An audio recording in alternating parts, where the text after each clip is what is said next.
Video like जरूर कर लीजिए और ऐसे वीडियो लगातार फ्री में पाने के लिए चैनल को तुरंत सब्सक्राइब कर लीजिए और बेल आइकन को जरूर टैप कर लीजिए ताकि आगे भी सारे वीडियो आपको मिलते रहे। यूट्यूब में फॉलो करते हैं तो प्लीज ये वाला फ्री टेलीग्राम चैनल जरूर ज्वाइन कर लीजिएगा। सारे नोटिफिकेशन सारे अपडेट यहीं पे आते हैं, ध्यान रखिए। नमस्कार दोस्तों, एग्ज़ाम प्रिपरेशन के यूट्यूब चैनल पर मैं प्रियंका एक बार फिर से आप सभी का स्वागत करती हूँ। और आज की क्लास में जो हम लोग डिस्कस करने वाले हैं उसमें दिल्ली सल्तनत के जो राजवंश हैं उनका क्रोनोलॉजिकल ऑर्डर और उनके संस्थापक कौन है। तो 1206 से लेकर के 1526 ईस्वी तक जितने भी दिल्ली सल्तनत के शासक हुए हैं उन सभी को देखेंगे, उनसे रिलेटेड जो क्वेश्चंस पूछे जा सकते हैं।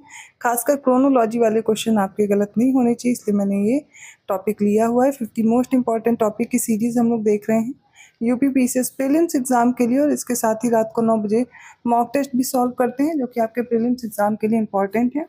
दोनों क्लासेस ध्यान से देखते रहिए और इसके साथ ही हम लोग क्लास स्टार्ट करेंगे। लेकिन पहले मैं जानकारी देना चाहूँगी कि अगर आप यूपीपीसीएस प्रीलिम्स एग्जाम टारगेट कर रहे हैं या अदर एग्जाम के लिए तो प्रैक्टिस बैच आपको ज्ञान सर एजुकेशन ऐप में मिल जाएंगे, जिसमें आपको ज्ञान sir discount coupon code apply करना है। 80 to 90% डिस्काउंट के साथ आप जो एग्ज़ाम ओरिएंटेड कंटेंट है उसको पा सकते हैं।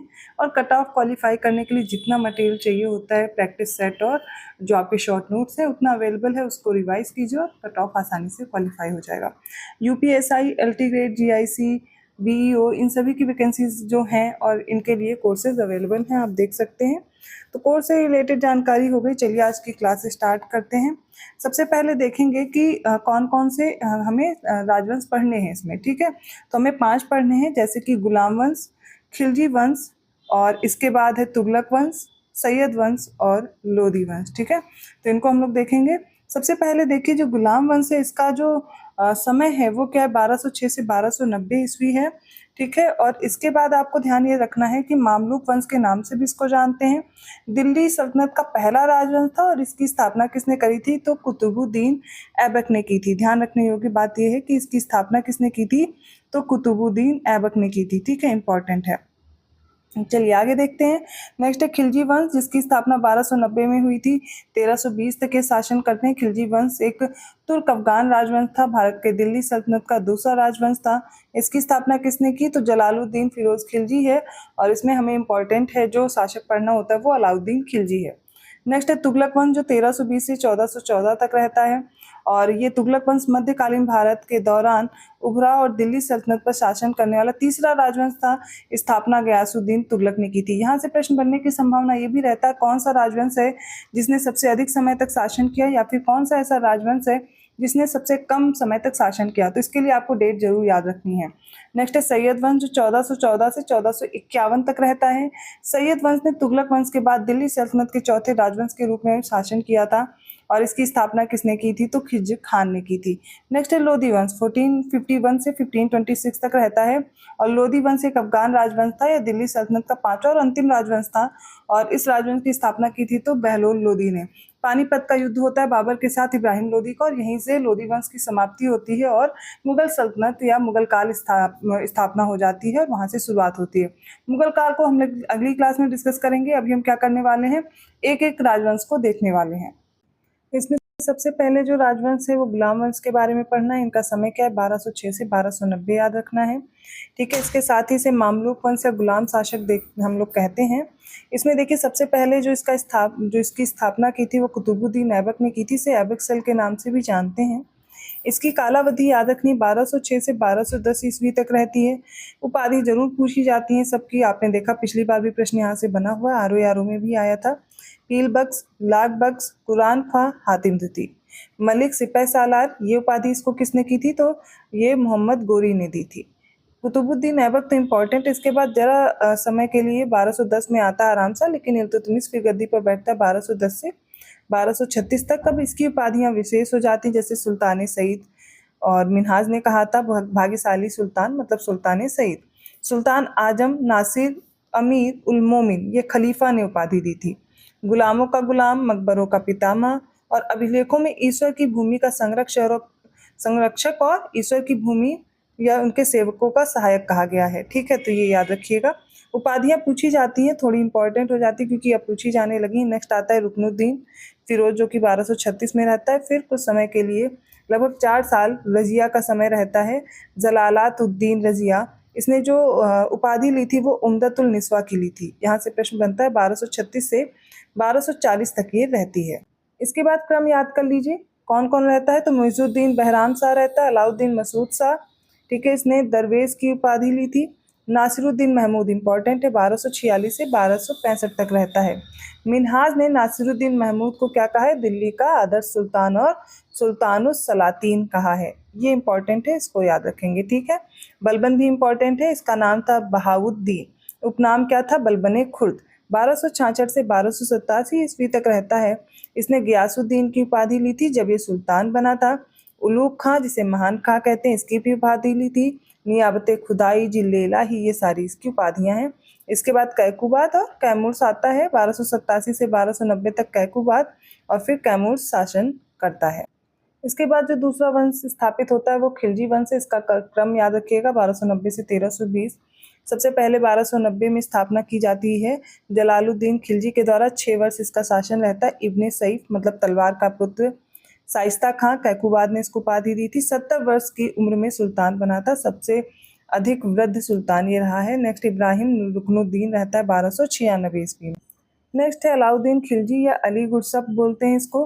ये 1296 से 1316 तक रहता है और इसके ही बारे में सबसे ज़्यादा प्रश्न पूछे जाते हैं। अबुल मुजफ्फर सुल्तान अलाउद्दीनिया व दीन मोहम्मद शाह खिलजी इसकी उपाधि थी। सल्तनत का समुद्रगुप्त स्टैनले लेम्पुल ने कहा था। इसका एक संस्कृत शिलालेख है जिससे संबंधित है, जोधपुर स्थित पंडुआ शिलालेख, जिसमें अलाउद्दीन खिलजी के बारे में वर्णन है। शिहाबुद्दीन उमर 1316 ईस्वी में बैठता है। फिर कुतुबुद्दीन मुबारक खिलजी 1316 से 1320, इसको खलीफत उल्लह अल इमाम अल इज़ाम, ये सारी उपाधियां ली थी। दिल्ली सल्तनत का एकमात्र सुल्तान था जिसने खुद को खलीफा घोषित किया था। यहाँ से प्रश्न पूछा भी गया है। सिक्कों पर उसकी उपाधि जो है खलीफतुल्लाह अंकित है। नेक्स्ट आता है नासिरुद्दीन खुसरो, जो कि ये खिलजी शासक नहीं था, 1320 में बैठता है। पैगंबर का सेनापति खुसरो की उपाधि इसने ली थी, जो कि मुबारक खिलजी ने इसे दी थी। इसके बाद तुगलक वंश आ जाता है। इनका कालानुक्रम देखेंगे तो 1320 से 1414 तक ये रहते हैं, कहीं कहीं 1412 भी है। तो गियासुद्दीन तुगलक जो इसकी स्थापना करता है 1320 में, 5 साल तक शासन करता है। अल शहीद मोहम्मद बिन तुगलक के सिक्कों पर गियासुद्दीन की उपाधि भी मिलती है इसकी। नेक्स्ट है मोहम्मद बिन तुगलक, इंपॉर्टेंट है, 1325 से 1351 तक रहता है। इसका मूल नाम था मलिक फखरुद्दीन जौना खां, उपनाम था अबुल मजाहिद, उपाधि उलूग खां की ली थी, अल सुल्तान जिल्ली इलाह की ली थी। और ये जिन प्रभा सूरी के साथ विचार विमर्श भी करता था, गंगा जल पीने वाला, होली मनाने वाला, ये पहला सुल्तान था। नेक्स्ट इसके बाद आता है फिरोज तुगलक। फिरोज तुगलक के बारे में देखेंगे, 1351 से 1388 ईस्वी तक रहता है। इसका मूल नाम था कमालुद्दीन फिरो, उपाधि सैयद उस सलातीन की ली थी, खलीफा से उपाधि मिली थी। सल्तनत का जयसिंह बोला जाता है और उसे सल्तनत का अकबर किसने कहा है, तो एल्फिंस्टन और इलियट ने कहा है। फिरोज एक निर्वाचित सुल्तान था, यहाँ से प्रश्न बनता है। इसके बाद गियासुद्दीन तुगलक द्वितीय या तुगलक शाह था 1388 to 89 तक। अबू बकर शाह, नासिरुद्दीन मोहम्मद शाह और अलाउद्दीन सिकंदर शाह। इसका जो अंतिम सुल्तान है वो नासिरुद्दीन महमूद है, जो 1394 से 1412 तक रहता है और इसका वजीर मल्लू इकबाल था। इसके बाद सैयद वंश का शासन शुरू होता है। देखिए यहाँ पर मैं बहुत डिटेल में नहीं बता रही हूँ क्योंकि आपको सिर्फ इनका काला अनुक्रम याद करना है। इसके अलावा मैंने डिस्कस कर लिया है सल्तनत काल को, आराम से आप लोग पढ़ चुके हैं मेरे साथ, ठीक है। जिसने भी वो क्लास नहीं देखी उसको ज़रूर देख लेंगे। तो देखिए सैयद वंश के शासकों का जो कालानुक्रम है वो 1414 से 1450 है। इसकी स्थापना किसने की, तो खिज्र खां ने की थी 1414 में और 1421 तक रहता है।